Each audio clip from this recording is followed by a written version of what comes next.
여호수아가 백성에게 이르되 너희가 여호와를 능히 섬기지 못할 것은 그는 거룩하신 하나님이요 질투하신 하나님이시니 너희의 잘못과 죄들을 사하지 아니하실 것임이라. 만일 너희가 여호와를 버리고 이방 신들을 섬기면 너희에게 복을 내리신 후에라도 돌이켜 너희에게 재앙을 내리시고 너희를 멸하시리라 하니 백성이 여호수아에게 말하되 아니니이다 우리가 여호와를 섬기겠나이다 하는지라. 여호수아가 백성에게 이르되 너희가 여호와를 택하고 그를 섬기리라 하였으니 스스로 증인이 되었느니라 하니 그들이 이르되 우리가 증인이 되었나이다 하더라. 여호수아가 이르되 그러면 이제 너희 중에 있는 이방 신들을 치워버리고 너희의 마음을 이스라엘의 하나님 여호와께로 향하라 하니 백성이 여호수아에게 말하되 우리 하나님 여호와를 우리가 섬기고 그의 목소리를 우리가 청종하리이다 하는지라. 그날에 여호수아가 세겜에서 백성과 더불어 언약을 맺고 그들을 위하여 율례와 법도를 제정하였더라. 아멘. 이스라엘 백성들에게 여호수아가 유언을 하고 있습니다. 지금 죽기 전에 마지막 당부를 하고 있어요. 어떻게 나와 그리고 너희를, 그러니까 이스라엘 백성들을 여기까지 어떻게 인도하셨는지를 너희 까먹지 말아야 한다 하시면서 너희가 하나님을 섬기든지 아니면 너희 조상들이 과거에 애굽에서 섬기던 신을 섬기든지 아니면 가나안 원주민들인 이 아모리 족속들이 섬기는 신들이든지 너희가 지금 섬길 자를 택하라고 말하면서 나와 내 집은 오직 하나님만 섬기겠다. 그렇게 여호수아는 자기의 고백을 하죠.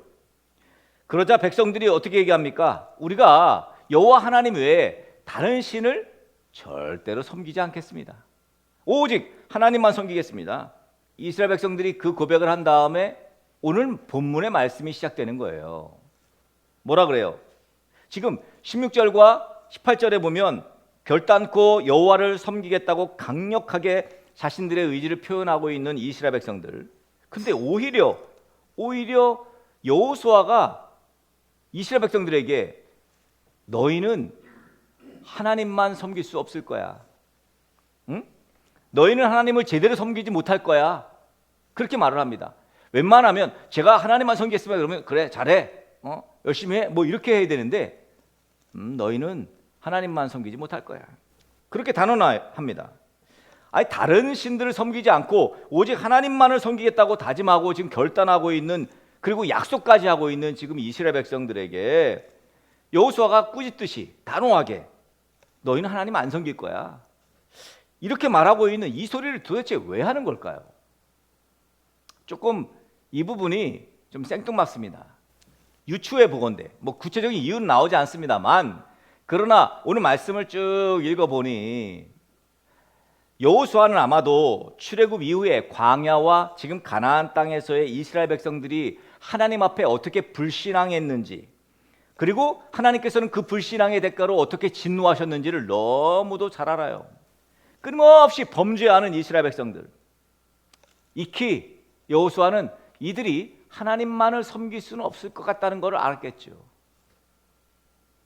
그렇게 오직 하나님만을 섬기겠다는 이스라엘 백성들의 강력한 결단 앞에 여호수아는 세겜에서 백성들과 더불어 오늘 언약을 맺었다. 그렇게 25절에 말씀하죠. 하지만 우리는 이스라엘 백성들의 그 다음 행보를 이미 잘 알고 있습니다. 알고 있어요. 사사기 넘어가서 열왕기상하 쭉 넘어가서 어떻게 이들이 하나님을 패역하게 떠났는지 죄를 어떻게 졌는지를 우리는 잘 알고 있어요. 그래서 하나님만 섬기는 데 실패한 사람들, 그래서 이스라엘과 세운 이 언약이 무효가 되는 것을 우리는 이미 잘 알고 있습니다. 이스라엘 역사가 바로 그 내용을 말해주고 있어요. 이들이 하나님만 섬기지 못하고 결국은 망했다. 그렇게 가르치고 있습니다. 우리는 어떻습니까? 우리는 어때요? 우리 스스로가 정말 복음의 증인 되겠다고 다짐도 하고 맹세도 하고 우리 스스로의 노력으로 하나님의 말씀을 선포하고 복음을 전하는 일에 헌신하겠다고 결단을 하는데 진짜 하나님만 섬기고 있냔 말이에요. 왜 다짐하고 왜 그렇게 맹세하고 하나님만 섬기겠습니다 고백하고 그리고 뭐 슬로건을 내걸고 화이팅을 외치고 그렇게 하겠노라고 결단하고 약속을 하는데 못 지킬까요? 왜 이렇게 실패할까요? 결론적으로 본다면 하나님을 늘 내 중심으로 섬기고자 하는 우리의 죄성 때문이죠. 내 방식대로 하나님을 섬기는 거예요. 아니 대상자가 섬기는 대상자가 우리가 믿는 대상자가 믿음의 대상이 원하는 방향대로 해야 되는데 내가 원하는 방향대로 하는 거죠. 우리 인간은 그렇습니다. 그만큼 연약해요. 사랑한다는 말이 그런 거 아닙니까? 내가 사랑하는데 내가 너 사랑해. 근데 상대방이 그 사랑하는 대상자가 원하는 방향이 사랑이죠. 그런데 내가 원하는 대로 내가 주고 싶은 것 주고 이게 사랑이 아니죠. 폭력이에요. 그건. 내 노력으로는 오직 하나님만 섬기는 것은 불가능에 가깝습니다. 왜 그러냐? 이유가 뭐죠? 우리 인간에게는 욕심이라는 게 있어서 그래요. 욕심. 왠지 하나님만 섬기면 손해가 될 것 같은 거예요. 하나님만 섬긴다는 것은 무슨 말이에요? 하나님의 말씀대로 산다는 거예요. 근데 하나님의 말씀대로만 살면 왠지 손해야, 손해. 하나님 말씀하시는 그 말씀대로만 살면 손해보는 것 같은 거예요. 여러분, 하나님만 믿고 따르는 거거든요. 하나님만 섬기는 것은. 근데 하나님만 믿고 따르기에는 세상이 믿고 있는 돈이라든지 세상이 믿고 있는 권력이라든지 뭐 이런 것들이 너무 좋아 보여. 그래서 욕심이 생기는 거예요. 자, 그 돈을 따르고 권력을 따르는 이유는 뭡니까? 그 욕심을 그렇게 부리는 이유가 뭐예요? 이유가 있어요. 굳이 뭐 욕심을 부릴 필요가 뭐 있어요? 근데 이유가 있어. 이유가 이익이 오거든요. 내게 이익이 와요. 욕심을 부리면 이익이 와. 돈을 추구하고 권력을 추구하면 이익이 오거든요. 내가 내 욕심을 부리면 이익이 생기기 때문이에요. 그러니까 결국은 하나님만 섬기는 거와 이익과 충돌하는 거예요. 계속 충돌하는 거예요. 여러분 이 아침에 여기 와서 예배 안 드리고 그냥 편히 자면 이익이 생겨요. 편한 이익이 생겨. 물론 오늘 예배 안 드렸어, 안 갔어, 뭐 그러면 스트레스도 생기겠지. 그 이익 때문에 이익을 추구할 것이냐, 안 아니면 하나님을 추구할 것이냐. 아직도 2단계에 머물러 있다면 할 말이 없습니다. 하나님을 믿고 따르면 내가 용서해야 되잖아요. 그냥 하나님 말씀대로 아니면 그냥 내 이익을 따지자면, 욕심을 부리자면 그래, 누가 무릎 꿇나 보자 말이지, 뭐 이렇게. 내가 용서 안 해도 돼. 괜히 머리 조아리고 내가 그리스도인인데, 내가 예수 믿는 사람인데 성령께서 계속해서 내 안에서 그냥 네가 용서해야지, 말씀대로. 그래서 내가 용서를, 미안하다, 뭐 이렇게. 이게 사실은 잘 안 되거든요. 이익을 따라 살면 손해도 내가 봐야 돼. 시간적인 손해도 봐야 되고, 물질적인 손해도 봐야 되고, 또 감정적인 손해도 내가 봐야 됩니다. 또 친절해야 되잖아요. 이거 예수 믿는 게 뭐 어떻게 이럴 수가 있어, 뭐 이러니까 친절해야 돼요. 또 우리 이익을 포기 못하는 것 중에 가장 큰 문제는 뭡니까? 재정적인 이익. 이렇게 하면 요거 이렇게 물론 사기치는 거지만, 여러분 내게 재정 이익이 생기는데 뭐 이런 걸 포기 못하죠. 도무지 인간의 욕심이 하나님만 따르지 못하게 합니다. 여러분, 욕심은 반드시 죄를 생성합니다.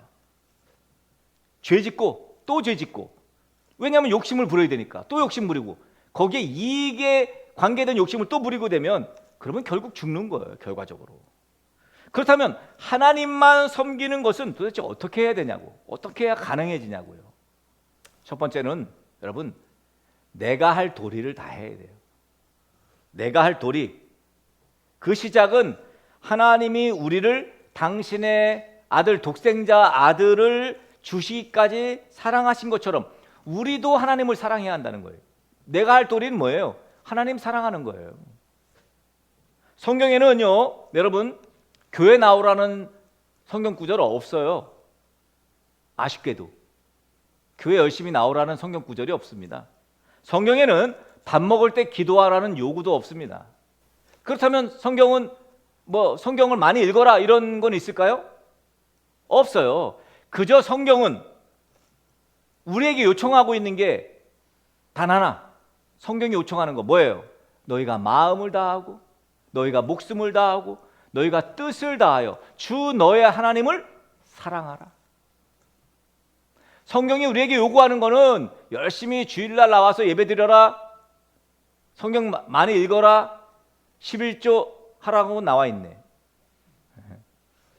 여러분, 성경이 요청하는 거 마음을 다하고 목숨을 다하고 뜻을 다해서 주 너의 하나님을 사랑하라고 마태복음 22장에 말씀하고 있습니다. 이게 첫째 되고 큰 계명이래요. 그리고 둘째는 그와 같으니 내 이웃을 내 자신과 같이 사랑하라. 그런데 첫 번째 계명, 첫 번째가 항상 중요하죠. 마음, 목숨, 뜻을 다해서 주 너의 하나님을 사랑하래요. 여러분이 이러한 성경의 요청에 아멘 하셨습니까? 그렇다면 이제 다부지게 그 말씀대로 살아야 되지 않겠냔 말이에요. 하나님을 사랑하는 거 보여줘야죠. 아까 말씀드렸잖아요. 자기야 사랑해. 그러면 정말? 난 안 느껴지는데? 이건 문제가 심각한 사랑이죠. 아니, 사랑은 느껴져야지. 내 방식대로 사랑만 하니까 상대방이 못 느끼는 거예요. 문제가 있는 사랑이죠. 사랑하면 당연히 그 사랑이 느껴져야 하는 겁니다. 하나님을 사랑하면 하나님을 사랑하는 것이 드러나게 되어 있어요. 지금 여기 예배 자리에 있는 여러분은 하나님을 사랑하기 때문에 이 자리에 이 시간에 있는 거 아닙니까? 그런데 고작 예배 시간 안 빠지는 거, 빠지지 않고 예배에 나오는 것으로 하나님을 사랑한다는 것이 증명되겠습니까? 여러분 신앙생활 그걸로 다 한 거예요? 목숨을 걸고 하나님을 사랑하는 것이 무엇인지 모르고 있는 거죠. 그래서 주일 성수합니다. 나는 주일 성수합니다. 뭐 그러죠. 일요일 오전 11시부터 12시까지 예배 자리에 있는 것을 주일 성수라고 말하죠. 대부분 순서에 따라서 기도하고 순서에 따라서 헌금하고 순서에 따라서 말씀 듣고 순서에 따라서 교제하는 그것을 예배 주일 성수라고 말하는 사람들이 있습니다. 주일 성수란 뭐예요? 성수, 거룩하게 지킨다 이런 거죠. 주일은 예수님 부활하신 날이니까 최소한 주일만큼은 예수님을 높이며 살자 이거 아닙니까? 예수님이 우리가 일주일에 한 번 예배에 빰 빼먹지 않는 사람이 되게 하시려고 십자가에 죽으신 거예요? 겨우? 너희는 오늘 섬길 자를 선택하라. 나와 내 집은 오직 하나님만 섬기겠다. 이 말은 너희들 제발 하나님만 섬겨라 이 말이죠. 그랬더니 뭐라 그래요? 아이고 걱정을 붙들어 매세요. 하나님의 은혜를 우리가 다 입었는데 우리가 하나님을 섬기지 않고 누굴 섬기겠습니까? 걱정을 마세요. 그러니까 여호수아가 뭐라 그래요? 너희가 하나님만 섬긴다고? 웃기지 마라. 너희는 하나님 못 섬긴다. 하나님만 못 섬긴다. 여호수아의 말에 이스라엘 백성들은 서운했을 거예요. 왜? 아니 그렇게까지 걱정을 붙들어 매세요 이렇게 결단하는데 거기다가 그냥 초를 치니 너는 하나님만 못 섬긴다. 근데 여호수아는 안타까웠을 것입니다. 이스라엘 백성들을 너무 잘 알았기 때문에 속 터지고 답답했을 거예요. 자기가 이제 죽는데 자기가 죽게 되면 불보듯 뻔한 거거든.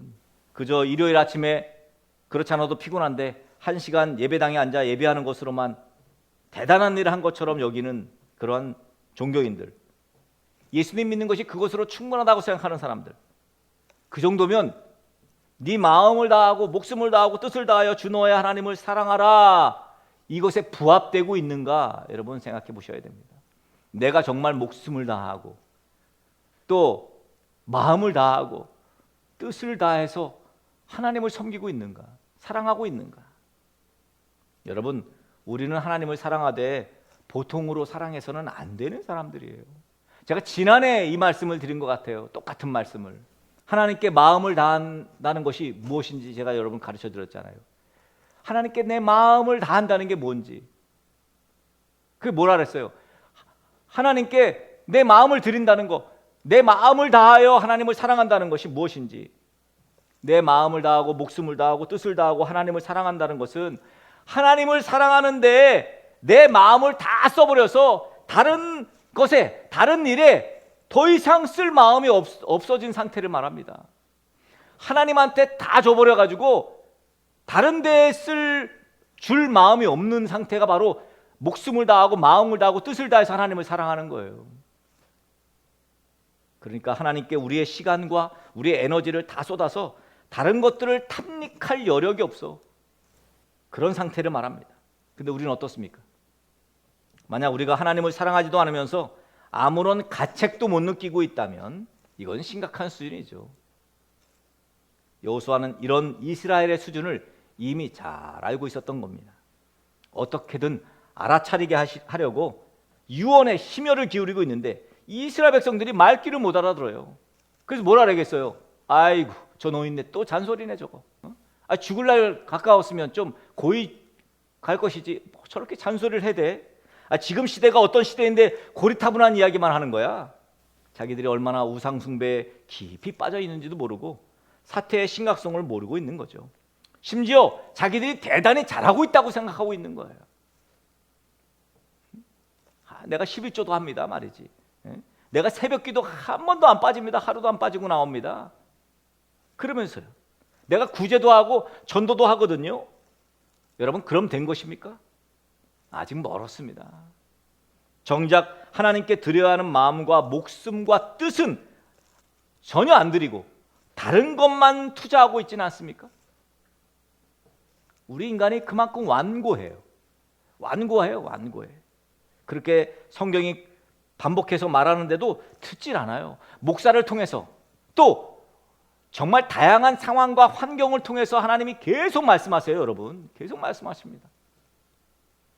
너 이래도? 너 이렇게 해도?